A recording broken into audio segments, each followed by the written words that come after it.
Mobile ইন্টারনেটে বেঁধে দেওয়া 40টি প্যাকেজ অফারের লিমিট তুলে নিয়েছে বাংলাদেশ টেলিযোগাযোগ নিয়ন্ত্রণ কমিশন বিটিআরসি। এখন থেকে ঘন্টা হিসেবেও প্যাকেজ কিনতে পারবেন গ্রাহকরা। থাকছে গ্রাহক কেন্দ্রিক বিভিন্ন মেয়াদের প্যাকেজও। রোববার 12 জানুয়ারি বিটিআরসির জারি করা এক নির্দেশিকায় প্যাকেজের ক্ষেত্রে এসব সুযোগ দেওয়া হয়েছে।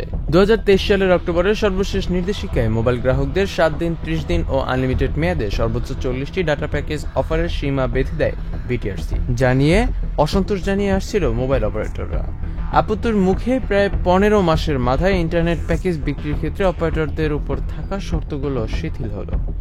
নতুন নির্দেশিকায় অপারেটররা 3 ধরনের প্যাকেজ দিতে পারবে। নিয়মিত প্যাকেজগুলোর মেয়াদ সর্বনিম্ন 15 দিন, গ্রাহক কেন্দ্রিক বিশেষ প্যাকেজের মেয়াদ সর্বনিম্ন 3 দিন এবং রিচার্জ অ্যান্ড ডেভেলপমেন্ট প্যাকেজ সর্বনিম্ন 7 দিন মেয়াদী হবে। এই 3 প্যাকেজের বাইরেও গ্রাহকের স্বার্থ ও আর্থসামাজিক প্রেক্ষাপট বিবেচনায় অপারেটররা নিজস্ব পরিকল্পনা অনুযায়ী প্যাকেজ নির্ধারণ করতে পারবে।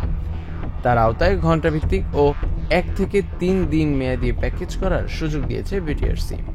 নির্দেশনা অনুযায়ী প্রতি ঘন্টার জন্য সর্বোচ্চ 200 MB, 1 দিনের জন্য সর্বোচ্চ 3 GB, 2 দিনের জন্য সর্বোচ্চ 5 GB এবং 3 দিনের জন্য সর্বোচ্চ 8 GB প্যাকেজ দিতে পারবে অপারেটররা। গ্রাহক যাতে তার সুবিধা অনুযায়ী প্যাকেজ গ্রহণ করতে পারে সেজন্য ফ্লেক্সিবল প্ল্যান হিসেবেও একটি প্যাকেজ থাকবে। এছাড়া মেয়াদবিহীন প্যাকেজও থাকবে, তবে সেক্ষেত্রে সময়সীমা নির্ধারণ করে দিতে হবে। যে কোনো প্যাকেজের মেয়াদ শেষ হওয়ার 1 দিন আগে গ্রাহককে SMS এর মাধ্যমে সে বিষয়ে জানাতে হবে।